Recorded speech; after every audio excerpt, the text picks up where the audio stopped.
السلام عليكم ورحمة الله وبركاته. الحمد لله وحده والصلاة والسلام على من لا نبي بعده. أما بعد ይህ ከረመዳንና ከጾም ጋር የተያዙ ጥያቄዎችን የምንመልስበት ፕሮግራማችን ነው። ዛሬ ከምናያቸው ጥያቄዎች የመጀመሪያው አባቴ ለአመታት ታሞ ወደ አኺራ ሄዷል። ለ3 አመት ያክል ረመዳንን አልጾምም። ለእያንዳንዱ ቀን ምስኪን አላበላም። ምስኪን የሚያበላው ገንዘብ የለውም ነበረ። እኔ አሁን ለሱ ማውጣት እችላለሁ ነው የሚል ነው። ጥያቄው ላይ እንደተጠቀሰው ምንም ገንዘብ ካልነበረውና አቅም ከሌለው እሱ ላይ አይወጅብበትም። መጨረሻ ላይ ትቶት የሞተ ንብረት ካለ ወራሾቹ ትቶት ከሄደው ንብረት ሊያበሉለት ይገባል። እሱ ምንም ንብረት ትቶ ካልሄደ ልጆቹ ከራሳቸው ማውጣት ይወጅብባቸዋል አይወጅብባቸውም? በዑለሞች መሃል ኺላፍ ያለበት ጉዳይ ሲሆን ልጆቹ አቅም ካላቸው ቢያወጡለት የተሻለ ነው። በመሆኑም እኔ አሁን ለሱ ማውጣት እችላለሁ ለሚለው ጥያቄ አዎን ማውጣት ይቻላል፣ አጅርም ጭምራለው።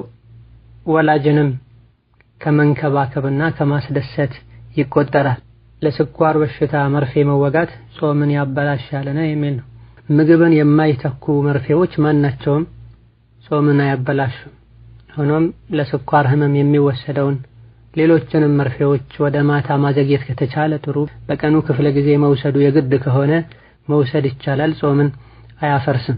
ሌላኛው ጥያቄ ጾመኛ ሆኜ ምግብ እየሰራሁ መቅመስ ጾሜን ያፈርሳል ነው የሚል። መቅመሱ አስፈላጊ ሆኖ የግድ ሆኖ ከተገኘ ምንም ችግር የለውም፣ መቅመስ ይቻላል። ወላኪን የቀመሱትን መልሶ መትፋት ተገቢ ነው። ሆን ብለው ያዋጡት እንደሆነ ጾም ይበላሻል። የቀመሱት መልሶ ለመትፋት ከመሆኑ ጋር ረስተው ወይም ሳያቁ ቢወጡት ጾም አይበላሽም። ሌላኛው ጥያቄ ለ7 ወራት ሐይድ ዘግቶኝ ነበረ። በ7 ወሩ ረመዳን ሊገባ 2 ቀን ሲቀረው መጣ። የሚፈሰውም የበሽታ ደም ነው። ለ9 ቀናት ያለ ማቋረጥ ይፈስ ነበር። የበሽታ ደም መሆኑን ስላወቅኩ 9 ቀኖችን ጾምያለሁ። ለ9 ቀን የበሽታው ደም ከፈሰሰ በኋላ ትክክለኛው የሐይድ ደም መጣ። ያለፈውን 9 ቀኖች ቀዷ ማውጣት አለብኝ እኔ ምን? ለ9 ቀናት የወረደው ደም የወር አበባ ደም አለመሆኑን እርግጠኛ ከሆንሽና የበሽታ ደም ከሆነ ጾሙ ትክክል ነው። ጾምና ሶላት የሚከለክለው የወር አበባ ደም ነው፣ እንደዚሁ የወሊድ ደም ነው። ከዚህ ውጭ ያሉ ደሞች ሶላትንም ይሁን ጾምን አይከለክሉምና ለ9 ቀን ድረስ የወረደው የበሽታ ደም ከሆነ የወር አበባው የመጣው ከ9ኛው ቀን በኋላ ከሆነ ከዛ በፊት የተጾሙ ጾሞችን ቀዷ ማውጣት ግዴታ አይሆንም። ሌላኛው ጥያቄ እኔ የምኖረው በይሩት ነው። የምሰራው ካፍሮች ጋር ነው። አዛን አልሰማም። መግሪብ አዛን ማለቱን ጓደኛ የነበረች የምትነግረኝ አንድ ቀን ስትጠፋብኝ አዛን ያለ መስሎኝ አፈጠርኩ። ከ2 ደቂቃ በኋላ አዛን አለ። ቀዷ ማውጣት አለብኝ ነው የሚል። ፀሐይ ሳትጠልቅ የጠለቀች መስሎት የበላ ሰው ቀዷ ማውጣት ይወጅብበታል። ጎህ ቀዶ ሳለ ያልቀደደ ያልነጋ መስሎት የበላ ሰው ምንም የለበትም። ምክንያቱም ቀን ላይ ከሆነ ያለነው በመሰረቱ ፀሐይ አለች ማለት ነው። መግባት አለመግባቷ አጠራጣሪ ነው። መግባቷን እርግጠኛ ሳንሆን መብላት አንችልም። የበላን እንደሆነ ከበላን በኋላ ፀሐይ አለመጥለቋን ካረጋገጠን ይህን ቀን ቀዷ ማውጣት ይጠበቅብናል። ማታ ላይ ጎህ ያልቀደደ መስሎት ስሑር የበላ ሰው ግን ከበላ በኋላ ጎህ መቅደዱን ቢያቅ ምንም ችግር የለውም። በመሰረቱ ያለነው ሌሊት ላይ ነው። መንጋት አለመንጋቱን የተጠራጠርነው ሌሊት ላይ ለመሆናችን እርግጠኛ የሆነበትን ነገር ከጥንቃቄ ጋር ካደረገን ኋላ ላይ ትክክል አለመሆናችን እንኳን ብናቅ በአስሉ ነው የሚከደው።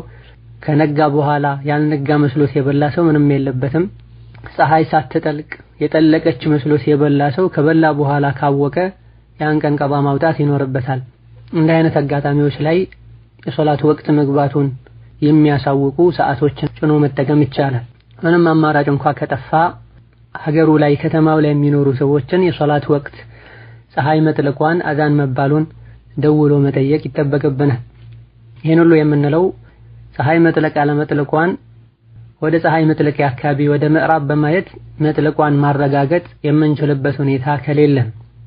ሌላኛው ጥያቄ እኔ ጋር አብሬያት የምሰራ ልጅ ነበረች። በተደጋጋሚ እንጣላለን። እናም አሁን እንደተኮራረፈን ነው ያለነው። አውፍ ሳንባባል ረመዳን በመጾሜ ጾሜ ይበላሻል የሚል አመቱን ሙሉ ተኮራርፎ ቆይቶ ረመዳን ሲመጣ አፍ እንባባል ማለት ከደጋ ቀደምቶች ማይታወቅ ነገር ነው። የተቀያየሙት በበቂ ሸሪዓ በሚያጸድቀው ምክንያት ከሆነ ግለሰቡ ይጠቀማል እስከተባለ ድረስ ስህተቱን ያርማል ብለን ተስፋ እስካደረገን ድረስ ረመዳንም ይሁን ከረመዳን ውጭ ልናኮርፈው እንችላለን።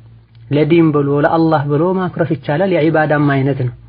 አላህ የማይወደውን ስራ የሚሰራ ሰው፣ ዲን ላይ ተደጋጋሚ ጥፋቶችን የሚያጠፋን ሰው ማኩረፍ እንችላለን። ከመከርነው እምቢ ካለ ማኩረፉ እንዲመለስ ያደርገዋል ይጠቅመዋል ከተባለ ልናኮርፍ እንችላለን። በዚህ መልኩ ማኩረፉ ለነፍስያችን ብለን ሳይሆን ለአላህ ብለን እስካደረግነው ድረስ ዒባዳ ነው። ረመዳንም ላይ ቢሆን ይቀጥላል ማለት ነው። የተቀያየሙት በአዱንያ ጉዳይ ከሆነ ከ3 ቀን በላይ ማኩረፍ አይቻልም። ረመዳን ሊገባ 3 ቀን ብቻ ሲቀረው ከሆነ የተጣሉት የተኮራረፉት ረመዳን ሲመጣ አፉ ቢጠያየቁ ችግር የለውም። ነገር ግን አመቱን ሙሉ እንደተቀያየሙ ቆይተው አፍ በለኝ እያሉ በመሴጅ ሰውን ማጨናነቅ፣ በምንም መልኩ ያልተቀያየሙ ሰዎች ጭምር ረመዳን ሲመጣ አፍ እንባባል እያሉ መደወል፣ መሴጆችና መልእክቶችን መላክ ከደጋ ቀደምቶች የተለመደ ጉዳይ አይደለም። መቆራረጥና መኮራረፍ ሁሌም ሊያሳስበን ይገባል። አፍ ልንባባል ይገባል። ከረመዳን ጋር ብቻ ልናያይዘው አይገባም። ሆኖም በተደጋጋሚ የሚጣሉና አፍ ቢባባሉም ተመልሰው የሚጣሉ ሰዎች ተራርቆ መቆየቱ ይሻላል ከተባለ ተራርቀው ቢቀሩና በዛው ቢጾሙ ምንም ማለት አይደል። አንዳንዴ አንደኛው ወገን ለመታረቅ ፈልጎ አፍታ እየጠየቀ ሌላኛው እሺ ማይልበት ሁኔታ ይኖራል። የጠየቀው ሰው ኃላፊነቱና ግዴታውን ተወጥቷል። ጥፋተኛ የሚሆነው አያለውና ወደ ኋላ የቀረው ሰው። ሌላኛው ጥያቄ ጀማዓ የማይሰገድበት መስጂድ ኢዕቲካፍ ማድረግ ይቻላልን? የምን ለወንድ ከሆነ አይቻልም። ወንዶች ጀማዓ ያለበት መስጂድ ላይ ኢዕቲካፍ መቀመጥ አለባቸው። ለሴት ከሆነ መስጂድ እስከሆነ ድረስ ጀማዓን ባይሰገድበት ኢዕቲካፍ መቀመጥ ይቻላል። ሌላኛው ጥያቄ ሰለፎች በቀን 30 ጊዜ ያከትሙ ነበር ብለውናል።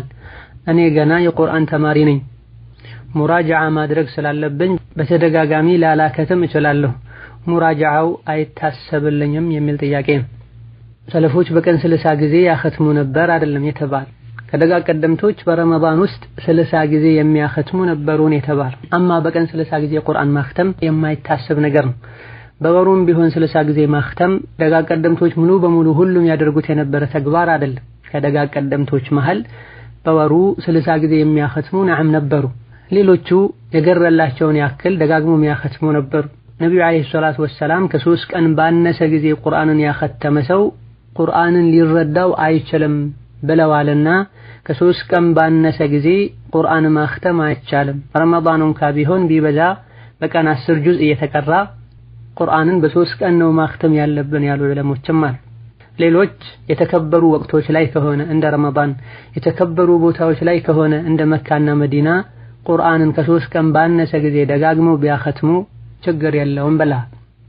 ረመዳን ላይ ቁርአን ውስጥ ያሉ ፊደላትን ፈጠን ያሉ ቀርተው ቁርአን ውስጥ ባሉ ፊደላት ልክ አጅር ማግኘቱ ይሻላልና ረመዳን ላይ ከሆነ ከ3 ቀን ባነሰ ጊዜ ደጋግመን ብናከትም ምንም ችግር የለውም ያሉና ይሄን የመረጡ ዑለሞች አሉ። ቁርአንን ፈጥኖ መቅራት የማይችል ሰው አሊያ ደግሞ ሁሉን ያላከተመ ሰው የቻለውን ያክል ደጋግሞ ቢቀራና ሙራጃዓ ቢያደርግ በዛው ልክ ኢንሻአላህ ተዓላ አጅሩን ያገኛል። ዋናው ብዙ መቅራት ሳይሆን በቀራነው መጠቀምና በመንቀራው ነገር ራሳችንን መገሰጻችን፣ ቀልባችንን ማስተካከላችን። ሌላው ከዚህ ተቀራራቢ የሆነው ጥያቄ በረመዳን ቀን ላይ ቁርአን መቅራትና ማታ ላይ መቅራት አጅሩ እኩል ነው የሚል።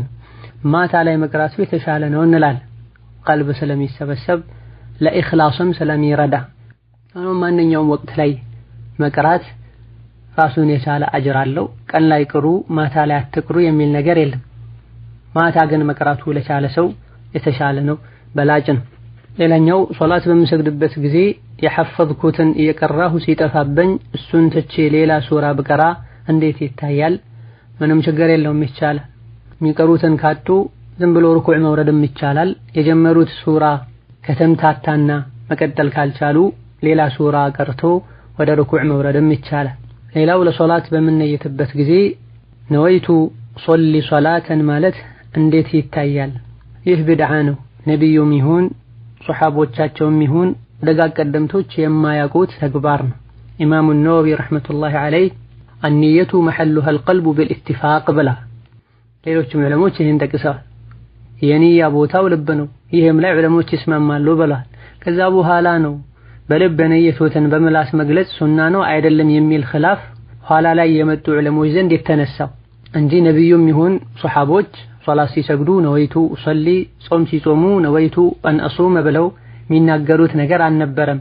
እናታችን አይሻ ረዲየላሁ ዐንሃ ነብዩ ሶላትን አላሁ አክበር በማለት ይጀምሩ ነበረ፣ አሰላሙ ዐለይኩም በማለትም ያጠናቅቁ ነበር ብላለች። ነወይቱ ኡሰሊ ነወይቱ አሱም ተብሎ ለአላህ አይነገረው። ምን ሰግደው ለአላህ ምን ጾመው ለአላህ እስከሆነ ድረስ በልባችን ያቀድነው በቂ ነው። ወደ ቂብላ ዞረን መቆማችን ንያ ነው። ውዱእ ማድረጋችን ንያ ነው። ሴት ልጅ ሒጃቧን ለሶላት የሚሆናትን ልብስ ፈልጋ መልበሷና ስራ ትታ ወደ ቂብላ መቆሟ ንያ ነው። ንያ ማለት አንድን ነገር ለማድረግ መወሰንና መቁረጥ ማለት። ይህ የልብ ተግባር እንጂ የመላስ ተግባር አይደለም። ነወይቱ ኡሰሊ ነወይቱ አሱም ማለት ሱና አይደለም፣ ከነቢ አልተገኘም። ነብዩ ያላደረጉት ሲደረግ አይተው ዝም ያላሉ አድርጉት ብለው ያላዘዙ ነገር በሙሉ ቢድዓ ነው። ሌላው ሶላት በሚሰግድበት ቦታ ከቂብላ ፊት ለፊት ሁሉም ቤቱ መስታወት ነው። እዚህ ቦታ ላይ ሶላት መስገድ እንዴት ይታያል? እየሰገዱ ሳለ የሚወሰውስ ከሆነ እንዲህ አይነት ቦታ ላይ መስገዱ ይጠላል እንላለን። የማይወሰውስ ከሆነ ቢሰገድ ምንም ችግር የለው። ራስን ያዩ የሚወሰወሱ ከሆነ አሊያ ደግሞ ከውጭ የሚተላለፍ ሰውና ውጭ ያለው ነገር የሚረብሽ ከሆነ ሌላ ቦታ መስገዱ ይመረጣል። እንዲህ አይነት ችግር ከሌለ ወይም ሌላ ቦታ መስገድ የማይችሉ ከሆነ ቢሰገድ ምንም ችግር የለው። ሌላው ከፈጅር ሶላት በኋላ ፀሐይ እስክትወጣ ድረስ ተቀምጬ 2 ረክዓ ሰግጄ እነሳለሁ፣ ይህ ድርጊቴ ስህተት ነውና የሚል ነብዩ አለይሂ ሰላቱ ወሰላም ፈጅርን በጀማዓ ሰግዶ ፀሐይ እስክትወጣ ቁጭ ብሎ ጌታውን ያስታወሰ ሙሉ ሐጅና ዑምራ እንዳደረገ ይቆጠርለታል ብለዋል። ሐዲሱ ሶሒህ ነው ضعيف በዑለሞች መሃል ኺላፍ ያለበት ሲሆን ሶሒህ ነው ያሉ ዑለሞች አሉ። ይህን ሐዲስ መሰረት በማድረግ መስጂድ በጀማዓ ሰግዶ ፀሐይ እስክትወጣ ቁጭ ብሎ ፀሐይ ከወጣች በኋላ እስከ 15 ከ20 ደቂቃ በኋላ ረካዓቴን መስገድ ዒባዳ ነው፣ የሐጅና የዑምራን አጅር ያስገኛል ብለዋል ነብዩ አለይሂ ሰላቱ ወሰላም። ሐዲሱ ሶሒህ ነው ተብሎ ቢደረግበት እንኳ ይሄን ያደረገ ሰው የሐጅና ዑምራን አጅር ስለሚያገኝ የሐጅና የዑምራ ግዴታነት ይቀርለታል ማለት አይደለም። ተመሳሳይ የሆነ አጅር አላህ በረሕመቱ ይሰጠዋል ማለት ነው እንጂ 30 ዓመት ኖሮ 30ውንም ዓመት ፈጅር ሰግዶ ቁጭ ብሎ በየቀኑ ይህን ተግባራዊ ቢያደርግ የሐጁ ግዴታነት አይቀርለትም። ሴቶችን በተመለከተ የሚሰግዱት ቤት ነው፣ ጀማዓም ላይ ኖር ይችላል። ሴት በተለምዶ የሚሰግድበት ቦታዋ ላይ ፈርዷን ከሰገደች በኋላ ቁጭ ብላ ዝክር ያደረገች ቆይታ መጨረሻ ላይ ፀሐይ ከወጣች ከ20 ደቂቃ በኋላ ሶላት الضحى ኢሽራቅ ብትሰግድ ኢንሻአላህ ተዓላ አጅሩን ታገኛለች ብለን ተስፋ እናደርጋለን ያሉ ዑለሞች አሉ። ይሄ እንኳን አጅር ባይገኝ በዛ ሰዓት ላይ አላህን ማስታወስ ትልቅ የሆነ አጅር አለው። هذا والله تعالى اعلم። ለዛሬ በእነዚህ እናበቃለን። የተቀሩ ጥያቄዎችን በሌላ ፕሮግራም እንመልሳለን። ወሰላሙ አለይኩም ورحمة الله وبركاته.